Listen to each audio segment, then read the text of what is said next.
Thank you. You may be seated. Your Excellency, Professor Yemi Osinbanjo, the Vice President of the Federal Republic of Nigeria, Mrs. Zainab Nda Isaya, Group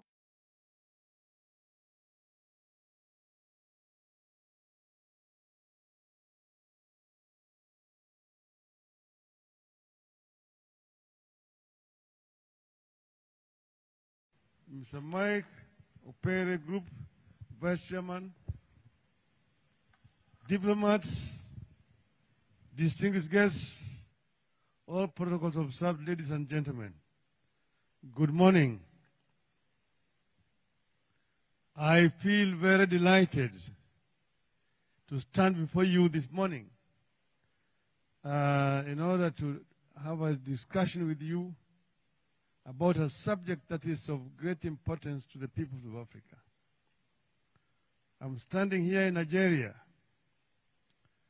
very much aware that out of every 5 working black men in the world, one of them is a Nigerian. So Nigeria, therefore, is the giant of our continent. And they say that when Nigeria coughs, the other part of Africa catch colds. So I'm honored to be speaking to you at this distinguished forum on a subject of credible elections and economies in transition. I was invited at this time. I don't know whether I was the right person to talk about this subject today, but I'm going to try my best not to disappoint. This discussion comes at a time we are grappling with this same matter back home in Kenya, following our last elections last year. Professor Makau has shared with you certain issues, but I don't want to go in that direction. Back home, I have expressed fears that if we do not comprehensively and credibly address the issue of credibility of this election outcome last year, the virus will spread and affect the upcoming elections on the continent. More immediately, Kenyans may lose all faith and decide to boycott the future elections because they will believe their votes do not matter. Kenya has become a laboratory for bad election practices that others borrow around the continent. You may recall that our malpractices of 2007 quickly became the script for Robert Mugabe in Zimbabwe. Since then, more of our neighbors have followed suit and perfected the use of technology to override the will of the people, the voters. As a Pan-Africanist and as an Afro-optimist, I fully subscribe to and support Africa's Agenda 2063, which seeks the socio-economic transformation of the continent. And I'm also a student of late Kwame Nkrumah, who said that Africa must unite in order to progress. But I want to send a red flag at this forum. If Africa wants to achieve the goals of Agenda 2063, then we must prioritize and entrench free, fair, and credible elections by all member states. Since the reintroduction of multi-party politics in the 1990s, the quality and credibility of our elections have steadily deteriorated. You remember the struggle for democratization of the continent. From the independence in the 60s to the 70s, 80s, Africans were struggling because the period after independence, Most multi-party systems were discarded and single-party dictatorships took root, followed by military coups that took place in the continent. The Africans were struggling to open up the democratic space.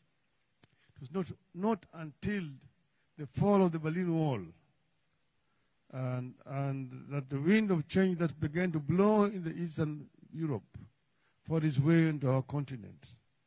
The military dictatorship then crumbled, and the single-party dictatorships and gave way to multi-party elections. In many of our countries today, election management bodies have been captured by the ruling parties or individual politicians, making it impossible to have fair contests.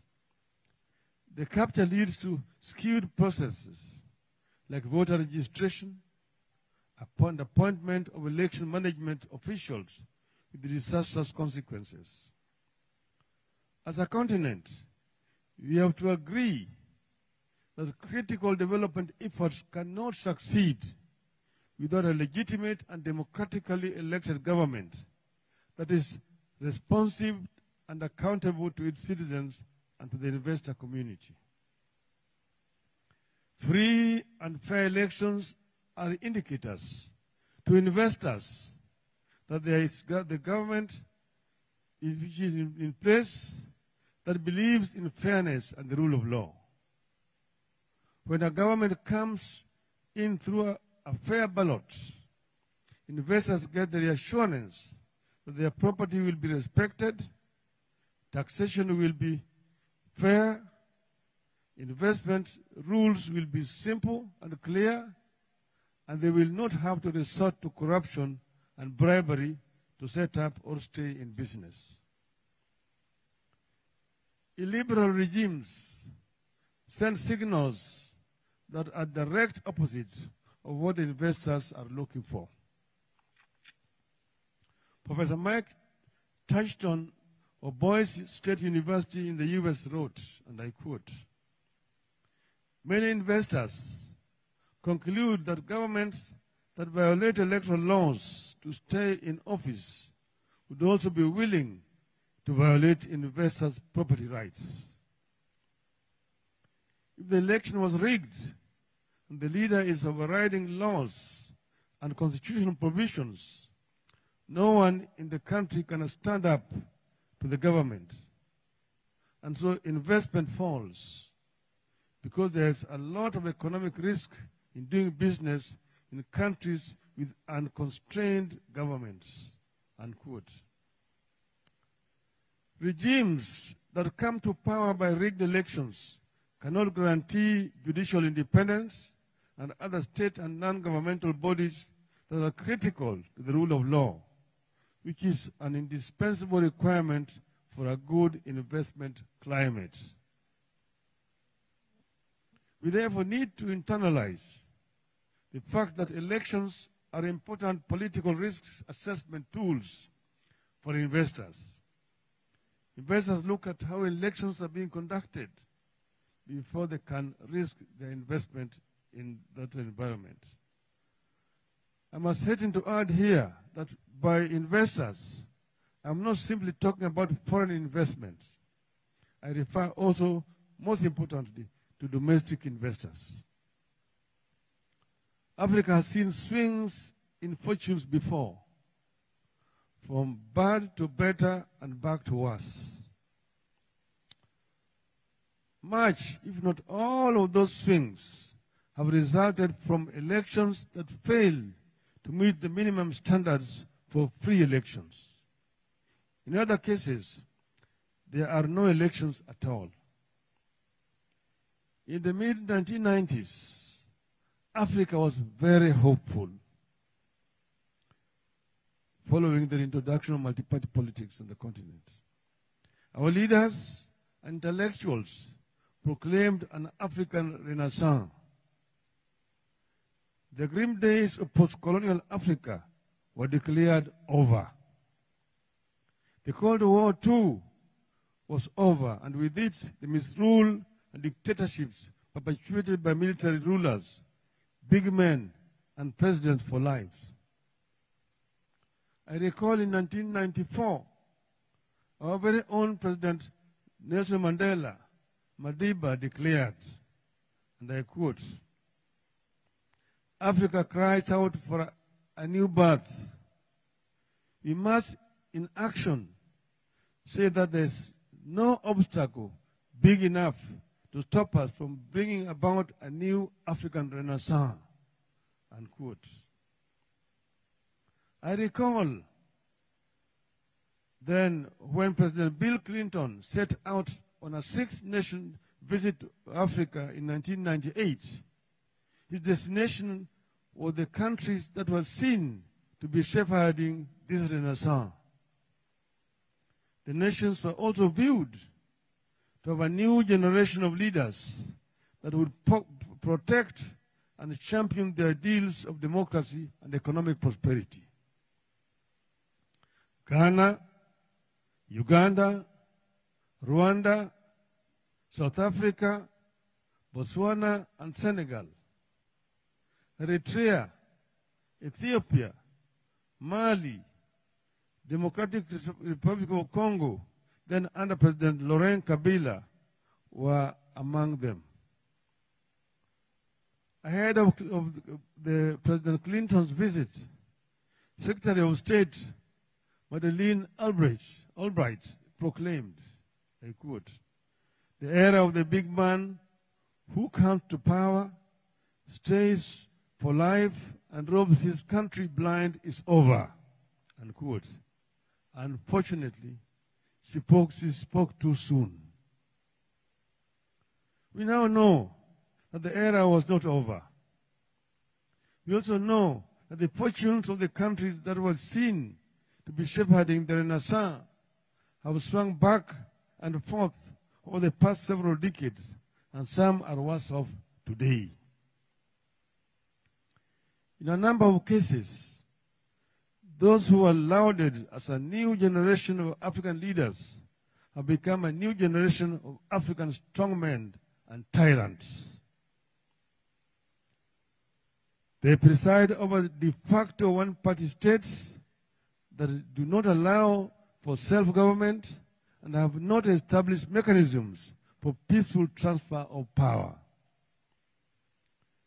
Without that guarantee, the growth we see in some of those countries today and the stability the authoritarian regimes seem to have enforced are sure to collapse at some stage, and those countries will have to begin afresh. Elections and democracy are failing in Africa, not because a majority of African voters prefer authoritarianism, non-democratic forms of government. It is happening because an organized elite keen to protect narrow selfish interests has forged strategic alliances and captured strategic systems and institutions of various nations with the sole purpose of subverting the substance of elections. In a number of countries, we are witnessing a situation in which the majority is increasingly at the mercy of the minority with regard to free, fair, transparent, and credible elections. Africans who wake up at dawn, stand in long queues all day to cast their ballot, end up with the results that indicate their voters were not counted and did not count. In the last decade, many of our nations have evolved modern systems for collection, coalition, transmission, and tallying of election results. Many have adopted result management systems that combine traditional vote counting and tallying processes and the use of technology to verify voter eligibility, register voters, and transmit results.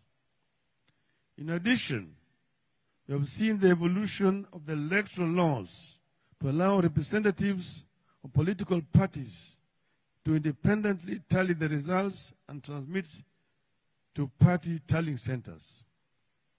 But as we have witnessed in Kenya both in 2017 and 2022, technology is getting compromised and results altered. This has severely damaged the credibility of election management bodies in many of our countries. Let us cite an example.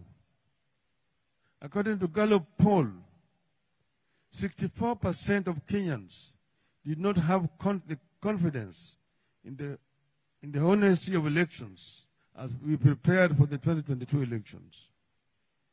Similarly, the Afrobarometer survey shows that 24% of Kenyans thought that the elections are not at all free and fair. A further 18% thought that elections may be free and fair, but there are major problems.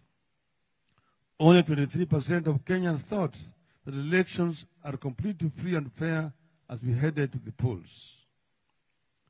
The Afrobarometer survey further showed that 31% of Kenyans did not trust our election management body, the IEBC, at all, and 23% trusted it only a little. Only 19% trusted the IEBC a lot. According to the Gallup poll, the percentage of Kenyans who have confidence in the honesty of elections declined from 58% in 2015 to only 35% in 2021. I believe the picture is pretty much the same in many African countries. Existing electoral laws are not seen to assemble an electoral system that the people believe is transparent, accountable, and democratic. There is therefore need for further reforms to make the voting process more accessible and reliable, enhance protections against mistakes, irregularity, confusion, and fraud. There is need to rethink the use of technology. Either we adopt a reliable election technology, including voting machines, and generate a voter verifiable audit trail, so voters can confirm that their choices are being recorded accurately, or we go fully manual. In Kenya, the Supreme Court ruled that the technology used by the IEBC in the 2022 election met the constitutional standards of integrity, verifiability, security, and transparency. It is unclear on what the objective criteria the Supreme Court arrived at this conclusion. There is also the question of centralization of election management. Do we need one big electoral body to manage our elections, or should election management be devolved to the states, regions, or counties, as in the case of the United States? Should parties be allowed to second their members to the election management bodies? My answer to these two questions is yes. Here's my call to action. If Africa's elite autocrats are uniting against free and fair elections, Africa's democrats must also unite and defend democracy. We must build a continent-wide democracy coalition and look out for each other. The continent's democrats must treat the subversion of election anywhere on the continent as subversion of the people's will everywhere on the continent. It should be clear in the word and deed that whoever makes a move to ascend to power by means other than credible and constitutional elections is not only condemned, but subjected to sanctions and removal from such office. So far, the trend has been that an election malpractice that goes unpunished in one country provides a script for another country and then becomes the new normal. I will not go into details of my own country, Kenya, and the critics brewing there because of an election that was compromised in August last year. But Kenya's case must sound a warning to all. I I'm not a stranger to Nigeria. In fact, some other places they tell me that I'm a Nigerian. At one time, I was arrested in Lagos when I was observing an election in 2003. And I was told, don't you know that today people are not supposed to be driving? The driver told him, I'm carrying an oga. Then when they looked, there was, of course, we had a sticker. Then he came and looked at me and said, who, you? I said, yes, I'm an observer. You are Nigerian? I said, no, I'm not a Nigerian. Come on, man, don't play around with us. You're a Nigerian. Eventually, when I showed my passport, then I realized I was not a Nigerian. But I'm saying that look, Nigeria has gone through very trying moments in our history. I remember the struggle for independence. I remember Zik. And I remember Awolo. Those were involved. The Sayeduna Sekoto. I remember Tafawa Balewa period. I remember the coming of Ironzi, the transition from civilian to military. I remember Yakub Gowon. And I remember General Murtala Mohammed. I remember, of course, Baba Basanjo. Then the first transition to civilian. Then came the Shagari period, first Babangida, then the Butcher of Abuja, the Nabi Salam. Then I was here in the campaign of 1999. I was with Baba Basanjo and Falai, professor. I traveled around the country. I was here in Abuja, Nasarawa, Jos, Kano, Enugu, Anambra,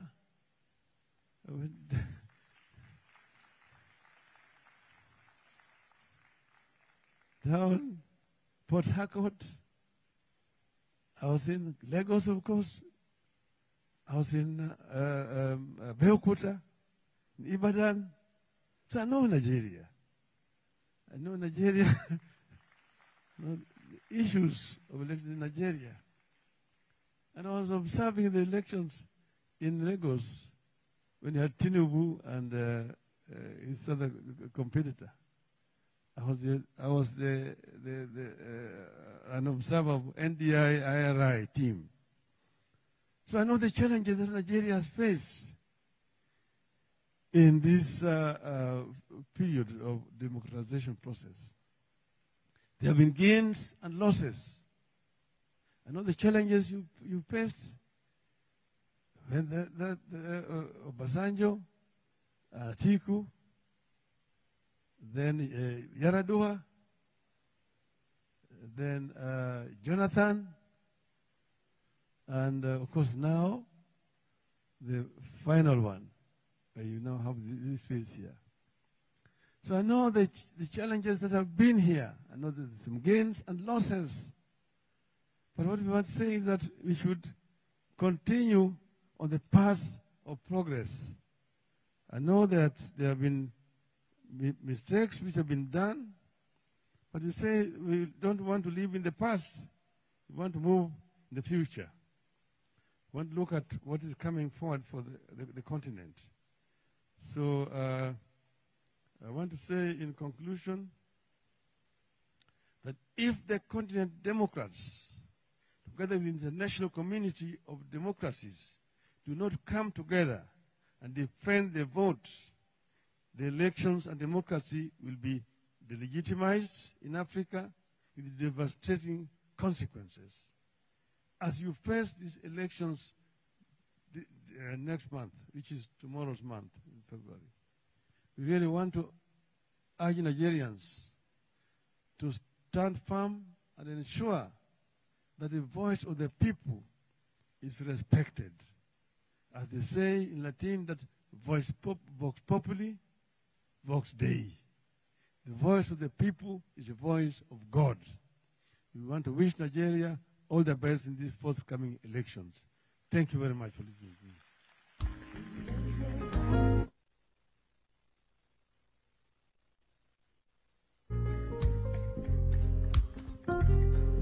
We appreciate you indeed.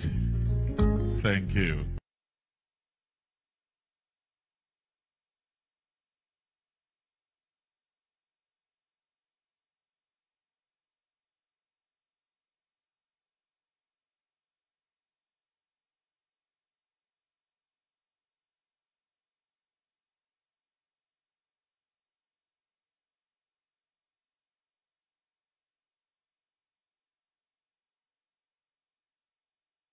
Ademola Kasumu, MD Car Springs, Mr. Chris Finebone, Honorable Commissioner of Information and Rivers State, representing His Excellency the Governor, Mr. Lekon Abdul,